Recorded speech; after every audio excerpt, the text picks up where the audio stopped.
Yeah, all good? That's the one, yeah. Wonderful. Okay, so just to, again, thank Kate and Hot or Cool for creating this space, but also facilitating the space. I very much enjoy the possibility to check in with all of you and to hear you. I want to, and also just to say that it's great to see some familiar faces in this space, people who have worked with War on Want before, who believe in the Global Green New Deal, this vision and framework and approach. And yeah, it's great to be sharing the space with all of you and hearing your insights in a slightly different space. I'm going to talk about our Global Green New Deal work, our Global Green New Deal campaign, its approach, its plurality. And I'm going to do that particularly focusing on questions of that challenge growth, I think, for the purposes of this particular space. I'm going to use the presentation itself includes kind of images and artwork and quotes, as well as some slides, because I think these are quite dense and heavy issues, and hopefully the images will help to invoke reflections and reactions, which I'm really looking forward to hearing from you about. So Global Green New Deals, pathways and possibilities. I want to start by saying that something which we all know here, but it's that the ecological crisis and the crisis of inequality are interconnected, and they have their roots in colonialism. And really there are sort of two dynamics that make this very clear. First, if we think about global emissions and where global emissions that exceed the planetary boundary are being produced, we see that 92% of those global emissions are being produced in the global north. This has been basically described as rich countries effectively colonizing the atmosphere commons that we all need to survive. And something that I'm sure everyone else here knows is that the impacts of that atmospheric colonization which has its roots in historic colonization and imperialism, those impacts disproportionately affect communities on the periphery in the global south, who we also know bear the least responsibility in creating the climate crisis in the first place. And the same is true of excess resource use, also a major driver of ecological breakdown, everything from biodiversity loss to soil depletion. And here too, rich countries are to blame for the devastating impacts of extractivism, which I know Lenny is going to talk a lot more about, and the fact that these are also externalized to the global south. But the thing to point here is that the excess resource use that rich countries consume is actually net appropriated from the territories of the global south. That process of draining resources from the global south results not just in ecological impacts, but in deepening, depleting the south from the resources they need for human development. Resources that could be used to meet human needs are instead appropriated for the sake of capital accumulation and corporate expansion in the global north. So these two crises, inequality and ecological breakdown, are deeply connected to each other, and we can only understand the relationship by understanding the underlying structural drivers. Philosopher Olufemi Taiwo refers to this in his book Reconsidering Reparations as global racial empire, which is about how today's world and its political, economic, and social structures have been shaped literally by colonialism, by empire, and have got us to this point of deep intersecting crisis. And this can never be overstated, because it's really important to understand when we think about the solutions and the pathways for the future. Now, with regards to energy, we know we need to decarbonize. We know that the way to do this is by leaving fossil fuels in the ground and rapidly building and deploying renewable energy technologies. But the energy transition is a materials transition. And what that means is that it carries global implications in terms of material and resource use. To create the physical infrastructure for renewable energies requires other forms of extraction, namely industrial mining, which we know it has devastating ecological and social impacts. We're talking about the extraction of lithium, cobalt, nickel, graphite, copper, rare earth minerals, a whole lot more steel. There's a whole different array of minerals and metals that are needed for these green technologies. So the question is, how are we going to get these minerals and metals? Are we able to get them quickly enough, and crucially, at what cost?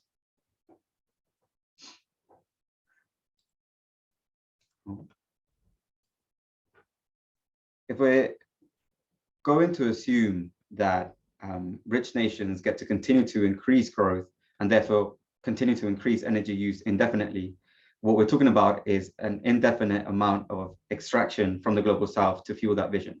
And this is green colonialism. The idea that we can have perpetually increasing renewable energy is very, very dangerous.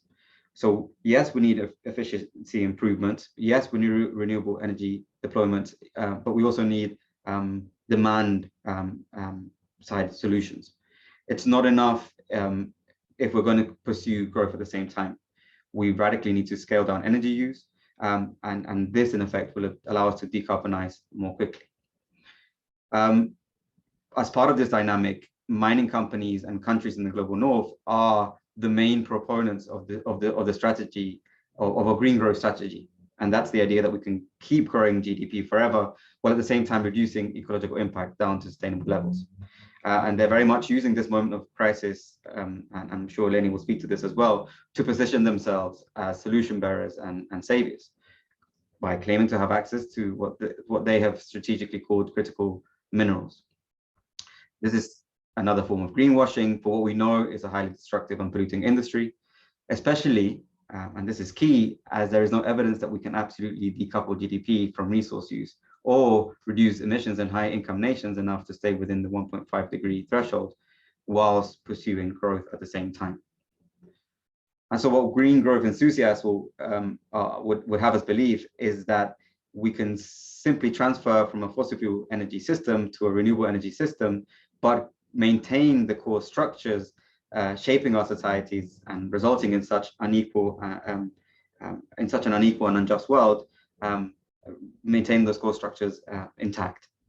So any discussion about climate change and the climate crisis needs to be a discussion about addressing the growth imperative, and that means tackling resource and energy use. This is something that we also see in our movements and with policymakers, even some progressives, and it's to focus their message on breaking the addiction to fossil fuels, on electrification and renewable energy deployment, and focusing on this as the only solution. So obviously we cannot understate the responsibility of fossil fuels in the energy and climate crisis, but the climate crisis, as we've sort of been alluding to, is an intersected crisis of economic, racial, gender, and social injustice. And that is the main motivation of our organizing towards the Global Green New Deal. The Global Green New Deal is a theory of struggle and an invitation for world building, one that seeks to analyze and understand what movement power is, how we build it, and how to force power and wealth from those who have unfairly obtained it in order to redistribute it to achieve social and ecological goals in an economy designed to sustain life. Its strength lies in internationalism. So it's the recognition that the solutions to this crisis we are facing cannot be solved in isolation. And it invites us to join the dots between the root causes, the logic of extractivism and growth, the sacrifice zones it creates, and the fact that our current structures are not designed to protect everyone, but indeed only a very few number of us. The Global Green New Deal isn't a strict net framework, but it's an experimental and pluralistic spread of initiatives. It is grounded in an appreciation of the value of multiple possibilities and creative attempts directed towards the same challenges. So War on One and our network partners have been calling for a global Green New Deal to deliver climate, racial, economic, and social justice. By refocusing our economies to protect people and planet, we have identified four tests against which interventions that set out to address the climate crisis should be measured, sort of offering a clear criteria that distinguish between action and climate just action. And they are, do these actions keep us below 1.5 degrees with everyone doing their fair share of effort? Do they allow us to tackle inequality and poverty? Do they put people and ecosystems first, allowing us to thrive within planetary boundaries? And do they uproot historical injustices and systems of oppression in order to build a society based on care and repair? And our strategy, I guess, really builds out from a movement or movements approach, which is enabling and having and cultivating presence in existing global networks, identifying opportunities for deep dialogue, for exchange, for collaboration across the whole array and plethoras of the movement ecology that is currently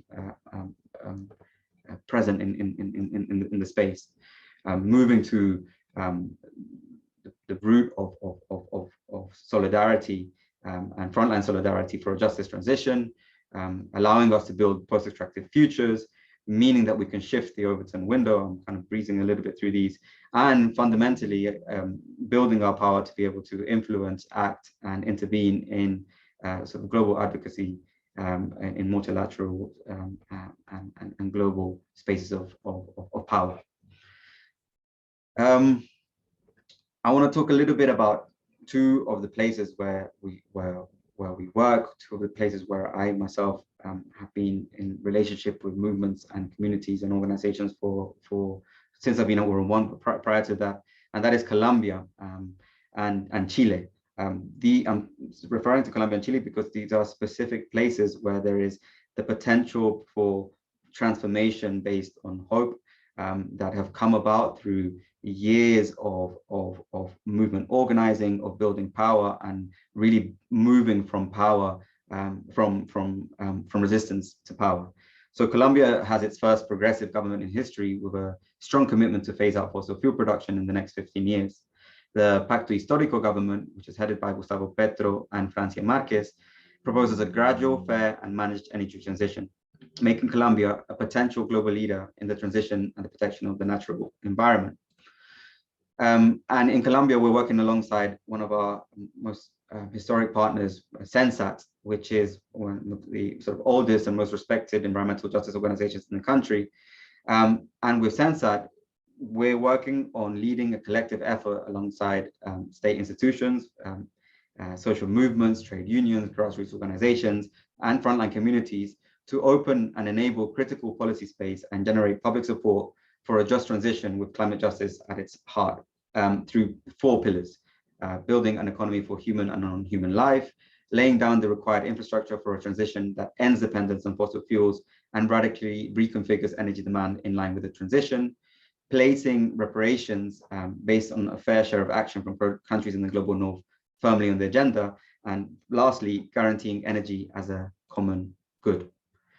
In Chile, which coincidentally, as some of you may or may not know, hosts the world's largest copper and lithium reserves and has been sort of earmarked for its potential in green hydrogen.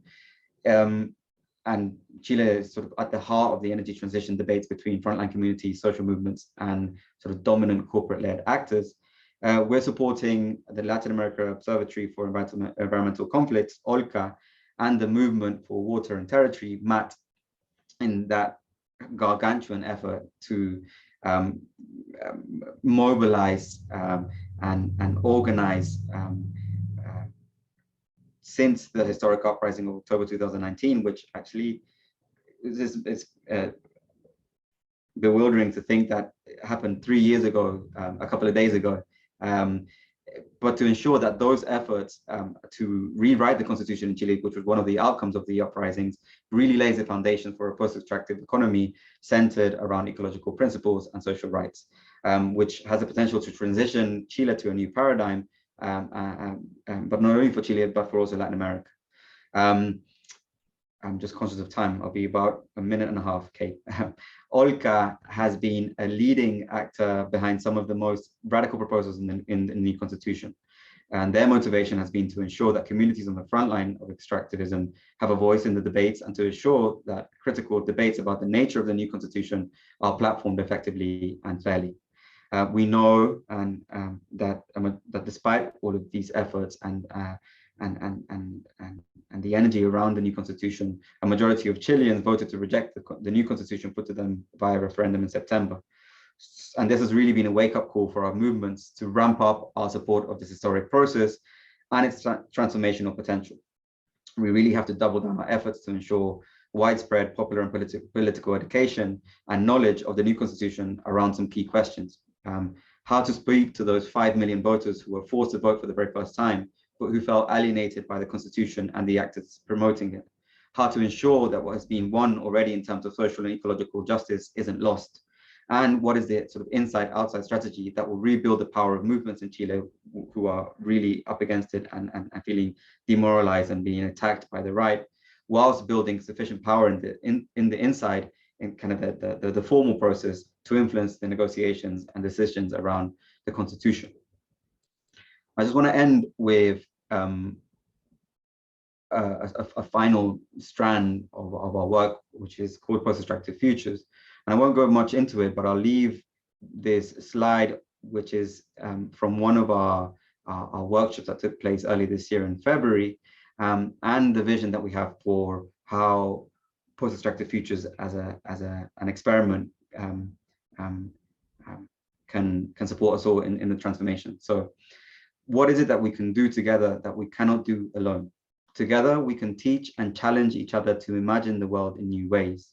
Together, we believe in a diversity of worlds of life, where no being is disposable and no land is desecrated. Worlds where everyone's essential needs and well-being are honored, where the labor of nourishing life is equally shared. Worlds of reparations and memory, radical love and intersectional solidarities, of celebrating music and ceremony, of joy and connection, of more time with family and loved ones, of public abundance and commons, of decolonial thinking, feeling, of abolition and harm reduction, of liberation and justice, of sovereignties in our territories and waters. So many things hold us back from these worlds. Among them is rigidity, an inability to believe the world could look differently or that we can do things differently to get there. We're against rigidity. We propose play, experimentation, ritual, embodiment, and curiosity. And I'll leave it there. I'm sorry that I ran on, Kate. No problem at all. Thank you so much, Seb. That was a really